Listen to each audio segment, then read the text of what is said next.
سيقول السفهاء من الناس ما ولاهم عن قبلتهم التي كانوا عليها قل لله المشرق والمغرب يهدي من يشاء إلى صراط مستقيم وكذلك جعلناكم أمة وسطا لتكونوا شهداء على الناس ويكون الرسول عليكم شهيدا وما جعلنا القبلة التي كنت عليها إلا لنعلم من يتبع الرسول ممن ينقلب على عقبيه وإن كانت لكبيرة إلا على الذين هدى الله وما كان الله ليضيع إيمانكم إن الله بالناس لرؤوف رحيم قد نرى تقلب وجهك في السماء فلنولينك قبلة ترضاها فول وجهك شطر المسجد الحرام وحيث ما كنتم فولوا وجوهكم شطره وإن الذين أوتوا الكتاب ليعلمون أنه الحق من ربهم وما الله بغافل عما يعملون ولئن أتيت الذين أوتوا الكتاب بكل آية ما تبعوا قبلتك وما أنت بتابع قبلتهم وما بعضهم بتابع قبلة بعض ولئن اتبعت أهواءهم من بعد ما جاءك من العلم إنك إذن لمن الظالمين الذين آتيناهم الكتاب يعرفونه كما يعرفون أبناءهم وإن فريقا منهم لا يكتمون الحق وهم يعلمون الحق من ربك فلا تكونن من الممترين ولكل وجهة هو موليها فاستبقوا الخيرات أينما تكونوا يأتي بكم الله جميعا إن الله على كل شيء قدير ومن حيث خرجت فول وجهك شطر المسجد الحرام وإنه للحق من ربك وما الله بغافل عما تعملون ومن حيث خرجت فول وجهك شطر المسجد الحرام وحيث ما كنتم فولوا وجوهكم شطره لئلا يكون للناس عليكم حجة إلا الذين ظلموا منهم فلا تخشوهم واخشوني ولأتم نعمتي عليكم ولعلكم تهتدون كما أرسلنا فيكم رسولا منكم يتلو عليكم آياتنا ويزكيكم ويعلمكم الكتاب والحكمة ويعلمكم ما لم تكونوا تعلمون فاذكروني أذكركم واشكروا لي ولا تكفرون يا أيها الذين آمنوا استعينوا بالصبر والصلاة إن الله مع الصابرين ولا تقولوا لمن يقتل في سبيل الله أموات بل أحياء ولكن لا تشعرون ولنبلونكم بشيء من الخوف والجوع ونقص من الأموال والأنفس والثمرات وبشر الصابرين الذين إذا أصابتهم مصيبة قالوا إنا لله وإنا إليه راجعون أولئك عليهم صلوات من ربهم ورحمة وأولئك هم المهتدون إن الصفا والمروة من شعائر الله فمن حج البيت أو اعتمر فلا جناح عليه أن يطوف بهما ومن تطوع خيرا فإن الله شاكر عليم إن الذين يكتمون ما أنزلنا من البينات والهدى من بعد ما بيناه للناس في الكتاب أولئك يلعنهم الله ويلعنهم اللاعنون إلا الذين تابوا وأصلحوا وبينوا فأولئك أتوب عليهم وأنا التواب الرحيم إن الذين كفروا وماتوا وهم كفار أولئك عليهم لعنة الله والملائكة والناس أجمعين خالدين فيها لا يخفف عنهم العذاب ولا هم ينظرون وإلهكم إله واحد لا إله إلا هو الرحمن الرحيم إن في خلق السماوات والأرض واختلاف الليل والنهار والفلك التي تجري في البحر بما ينفع الناس وما أنزل الله من السماء من ماء فأحيا به الأرض بعد موتها وبث فيها من كل دابة وتصريف الرياح والسحاب المسخر بين السماء والأرض لآيات لقوم يعقلون ومن الناس من يتخذ من دون الله أندادا يحبونهم كحب الله والذين آمنوا أشد حبا لله ولو يرى الذين ظلموا إذ يرون العذاب أن القوة لله جميعا وأن الله شديد العذاب إذ تبرأ الذين تبعوا من الذين اتبعوا ورأوا العذاب وتقطعت بهم الأسباب وقال الذين اتبعوا لو أن لنا كرة فنتبرأ منهم كما تبرؤوا منا كذلك يريهم الله أعمالهم حسرات عليهم وما هم بخارجين من النار يا أيها الناس كلوا مما في الأرض حلالا طيبا ولا تتبعوا خطوات الشيطان إنه لكم عدو مبين إنما يأمركم بالسوء والفحشاء وأن تقولوا على الله ما لا تعلمون وإذا قيل لهم اتبعوا ما أنزل الله قالوا بل نتبع ما ألفينا عليه آباءنا أولو كان آباؤهم لا يعقلون شيئا ولا يهتدون ومثل الذين كفروا كمثل الذي ينعق بما لا يسمع إلا دعاء ونداء صم بكم عمي فهم لا يعقلون يا أيها الذين آمنوا كلوا من طيبات ما رزقناكم واشكروا لله إن كنتم إياه تعبدون إنما حرم عليكم الميتة والدم ولحم الخنزير وما أهل به لغير الله فمن اضطر غير باغ ولا عاد فلا إثم عليه إن الله غفور رحيم إن الذين يكتمون ما أنزل الله من الكتاب ويشترون به ثمنا قليلا أولئك ما يأكلون في بطونهم إلا النار ولا يكلمهم الله يوم القيامة ولا يزكيهم ولهم عذاب أليم أولئك الذين اشتروا الضلالة بالهدى والعذاب بالمغفرة فما أصبرهم على النار ذلك بأن الله نزل الكتاب بالحق وإن الذين اختلفوا في الكتاب لفي شقاق بعيد ليس البر أن تولوا وجوهكم قبل المشرق والمغرب ولكن البر من آمن بالله واليوم الآخر والملائكة والكتاب والنبيين وآتى المال على حبه ذوي القربى واليتامى والمساكين وابن السبيل والسائلين وفي الرقاب وأقام الصلاة وآتى الزكاة والموفون بعهدهم إذا عاهدوا والصابرين في البأساء والضراء وحين البأس أولئك الذين صدقوا وأولئك هم المتقون. يا أيها الذين آمنوا كتب عليكم القصاص في القتل الحر بالحر والعبد بالعبد والأنثى بالأنثى فمن عفي من أخيه شيء فاتباع بالمعروف وأداء إليه بإحسان ذلك تخفيف من ربكم ورحمة فمن اعتدى بعد ذلك فله عذاب أليم ولكم في القصاص حياة يا أولي الألباب ولكم في القصاص حياة يا أولي الألباب لعلكم تتقون. كتب عليكم إذا حضر أحدكم الموت إن ترك خيرا الوصية للوالدين والأقربين بالمعروف حقا على المتقين فمن بدله بعدما سمعه فإنما إثمه على الذين يبدلونه إن الله سميع عليم. فمن خاف من موص جنفا أو إثما فأصلح بينهم فلا إثم عليه إن الله غفور رحيم. يا أيها الذين آمنوا كتب عليكم الصيام كما كتب على الذين من قبلكم لعلكم تتقون أياما معدودات فمن كان منكم مريضا أو على سفر فعدة من أيام أخر وعلى الذين يطيقونه فدية طعام مسكين فمن تطوع خيرا فهو خير له وأن تصوموا خير لكم إن كنتم تعلمون.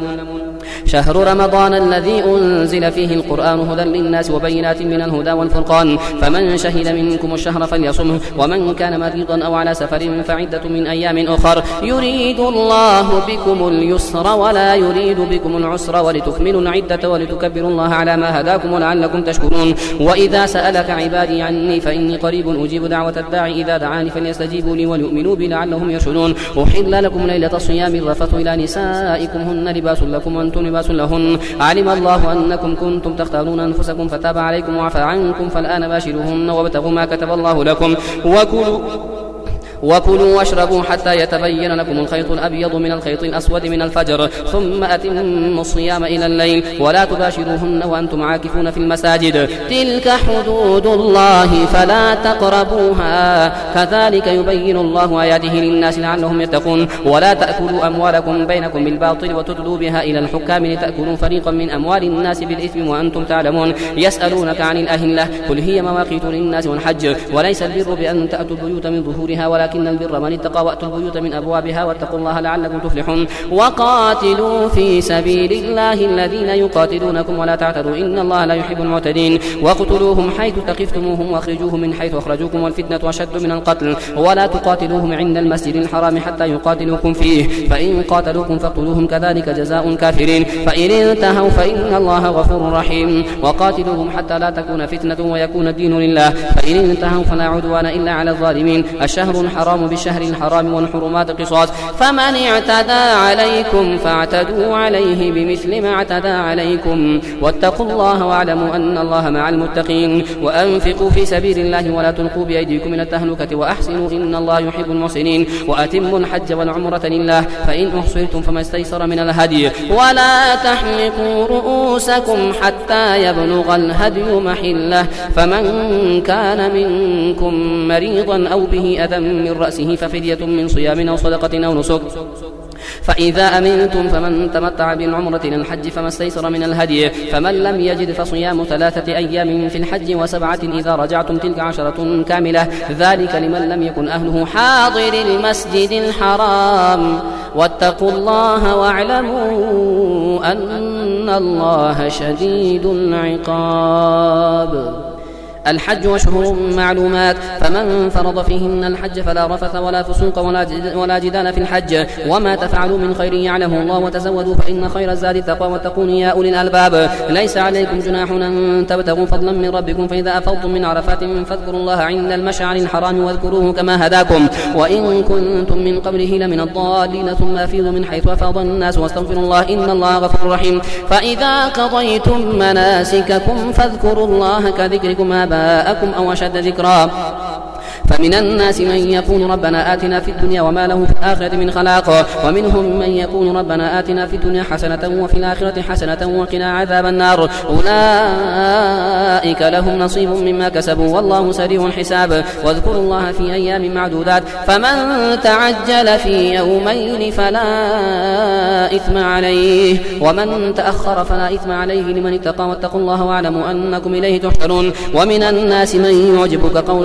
قوله في الحياة الدنيا ويشهد الله على ما في قلبه وهو لد الخصام وإذا تولى سعى في الأرض ليفسد فيها ويهلك الحرث والنسل والله لا يحب الفساد وإذا قيل له اتق الله أخذته العزة بالإثم فحسبه جهنم ولبئس المهاد ومن الناس من يشري نفسه ابتغاء مرضات الله والله رؤوف بالعباد يا أيها الذين آمنوا ادخلوا في السلم كافة ولا تتبعوا خطوات الشيطان إنه لكم عدو مبين فإن زللتم من بعد ما جاءتكم البينات فاعلموا أن الله عزيز حكيم هل ينظرون إلا أن يأتيهم الله في ظلل من الغمام والملائكة وقضي الأمر وإلى الله ترجع الأمور سل بني إسرائيل كم آتيناهم من آية بينة ومن يبدل نعمة الله من بعد ما جاءته فإن الله شديد العقاب زين للذين كفروا الحياة الدنيا ويسخرون من الذين آمنوا والذين اتقوا فوقهم يوم القيامة والله يرزق من يشاء بغير حساب كان الناس أمة واحدة فبعث الله النبيين مبشرين ومنذرين وأنزل معهم الكتاب بالحق ليحكم بين الناس فيما اختلفوا فيه وما اختلف فيه إلا الذين أوتوه من بعد ما جاءتهم البينات بغيا بينهم فهدى الله الذين آمنوا لما اختلفوا فيه من الحق بإذنه والله يهدي من يشاء إلى صراط مستقيم أم حسبتم أن تدخلوا الجنة ولما يأتكم مثل الذين خلوا من قبلكم مستهم البأساء والضراء وزلزلوا حتى يقول الرسول والذين آمنوا معه متى نصر الله ألا إن نصر الله قريب يسألونك ماذا ينفقون قل ما أنفقتم من خير فللوالدين والأقربين واليتامى والمساكين وابن السبيل وما تفعلوا من خير فإن الله به عليم كتب عليكم القتال وهو كره لكم وعسى أن تكرهوا شيئا وهو خير لكم وعسى أن تحبوا شيئا وهو شر لكم والله يعلم وأنتم لا تعلمون يسألونك عن الشهر الحرام قتال فيه قل قتال فيه كبير وصد عن سبيل الله وكفر به والمسجد الحرام وإخراج أهله منه أكبر عند الله والفتنة أكبر من القتل ولا يزالون يقاتلونكم حتى يردوكم عن دينكم إن استطاعوا ومن يرتدد منكم عن دينه فيمت وهو كافر فأولئك حبطت أعمالهم في الدنيا والآخرة وأولئك أصحاب النار هم فيها خالدون إن الذين آمنوا والذين هاجروا وجاهدوا في سبيل الله أولئك يرجون رحمة الله والله غفور رحيم يسألونك عن الخمر والميسر قل فيهما إثم كبير ومنافع للناس وإثمهما أكبر من نفعهما ويسألونك ماذا ينفقون قل العفو كذلك يبين الله لكم الآيات لعلكم تتفكرون في الدنيا والآخرة ويسألونك عن اليتامى قل إصلاح لهم خير وإن تخالطوهم فإخوانكم والله يعلم المفسد من المصلح ولو شاء الله لآنتكم إن الله عزيز حكيم ولا تنكحوا المشركات حتى يؤمن ولأمة مؤمنة خير من مشركة ولو أعجبتكم ولا تنكحوا المشركين حتى يؤمنوا ولعبد مؤمن خير من مشرك ولو أعجبكم أولئك يدعون إلى النار والله يدعو إلى الجنة والمغفرة بإذنه ويبين آياته للناس لعلهم يتذكرون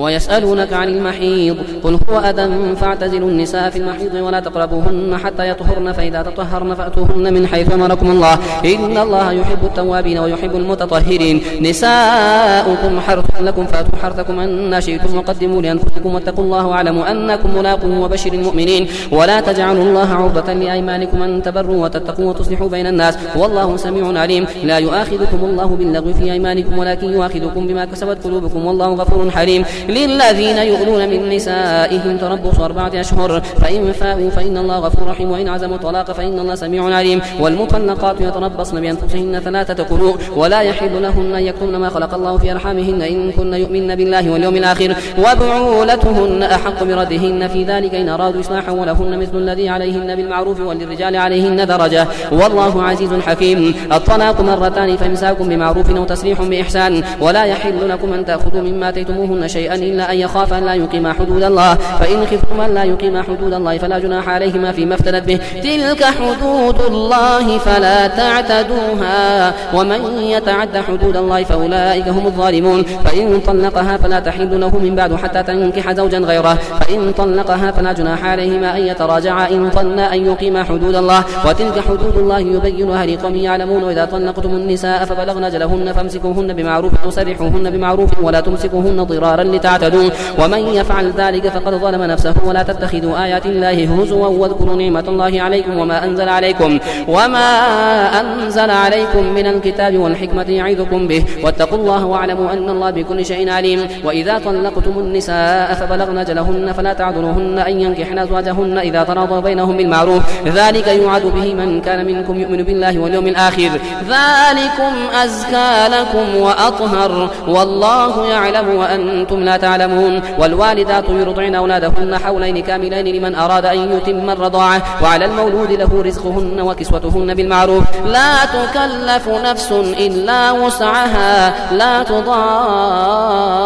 والدة بولدها ولا مولود له بولده وعلى الوارث مثل ذلك فإن أرادا فصالا عن تراض منهما وتشاور فلا جناح عليهما وإن أردتم أن تسترضعوا أولادكم فلا جناح عليكم إذا سلمتم ما آتيتم بالمعروف واتقوا الله واعلموا أن الله بما تعملون بصير. والذين يتوفون منكم ويذرون أزواجا يتربصن بأنفسهن 4 أشهر و10 فإذا بلغن أجلهن فلا جناح عليكم فيما فعلن في أنفسهن بالمعروف والله بما تعملون خبير. ولا جناح عليكم فيما عرضتم به من خطبة النساء أو أكننتم في أنفسكم علم الله أنكم ستذكرونهن ولكن لا تواعدوهن سرا إلا أن تكونوا قولا معروفا ولا تعزموا عقدة النكاح حتى يبلغ الكتاب أجله واعلموا أن الله يعلم ما في أنفسكم فاحذروه واعلموا أن الله غفور حليم. لا جناح عليكم إن طلقتم النساء ما لم تمسوهن وتفرضوا لهن فريضة ومتعوهن على الموسع قدره وعلى المقتر قدره متاعا بالمعروف حقا على المحسنين. وإن طلقتموهن من قبل أن تمسوهن وقد فرضتم لهن فريضة فنصف ما فرضتم إلا أن يعفون أو يعفو الذي بيده عقدة النكاح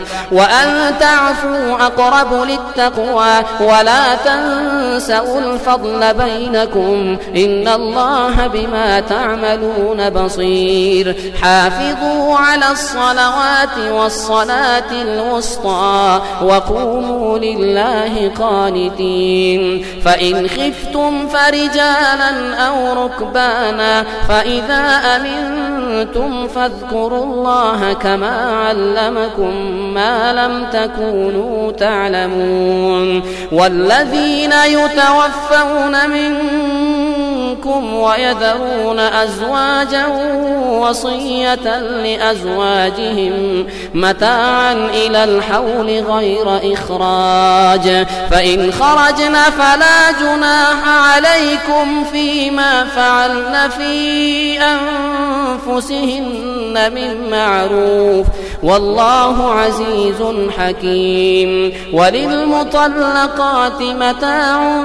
بالمعروف حقا على المتقين كذلك يبين الله لكم آياته لعلكم تعقلون. ألم تر إلى الذين خرجوا من ديارهم وهم ألوف حذر الموت فقال لهم الله موتوا ثم أحياهم إن الله لذو فضل على الناس ولكن أكثر الناس لا يشكرون. وقاتلوا في سبيل الله واعلموا أن الله سميع عليم. من ذا الذي يقرض الله قرضا حسنا فيضاعفه له أضعافا كثيرة والله يقبض ويبسط وإليه ترجعون. ألم تر إلى الملأ من بني إسرائيل من بعد موسى إذ قالوا لنبي له مبعث لنا ملكا نقاتل في سبيل الله قال هل عسيتم إن كتب عليكم القتال القتال ألا تقاتلوا؟ قالوا وما لنا ألا نقاتل في سبيل الله وقد أخرجنا من ديارنا وأبنائنا. فلما كتب عليهم القتال تولوا إلا قليلا منهم والله عليم بالظالمين. وقال لهم نبيهم إن الله قد بعث لكم طالوت ملكا. قالوا أنى يكون له الملك علينا ونحن أحق بالملك منه ولم يؤت سعة من المال. قال إن الله اصطفاه عليكم وزاده بسطة في العلم والجسم والله يؤتي ملكه من يشاء والله واسع عليم. وقال لهم نبيهم إن آية ملكه أن يأتيكم التابوت فيه سكينة من ربكم وبقية مما ترك آل موسى وآل هارون تحمله الملائكة إن في ذلك لآية لكم إن كنتم مؤمنين. فلما فصل طالوت بالجنود قال إن الله مبتليكم بنهر فمن شرب منه فليس مني ومن لم يطعمه فإنه مني إلا من اغترف غرفة بيده. فشربوا منه إلا قليلا منهم. فلما جاوزه هو والذين آمنوا معه قالوا لا طاقة لنا اليوم بجالوت وجنوده. قال الذين يظنون أنهم ملاقوا الله كم من فئة قليلة غلبت فئة كثيرة بإذن الله والله مع الصابرين. ولما برزوا لجالوت وجنوده قالوا ربنا أفرغ علينا صبرا وثبت أقدامنا وانصرنا على القوم الكافرين. فهزموهم بإذن الله. وقتل داود جالوت وآتاه الله الملك والحكمة وعلمه مما يشاء ولولا دفع الله الناس بعضهم ببعض لفسدت الأرض ولكن الله ذو فضل على العالمين. تلك آيات الله نتلوها عليك بالحق وإنك لمن المرسلين.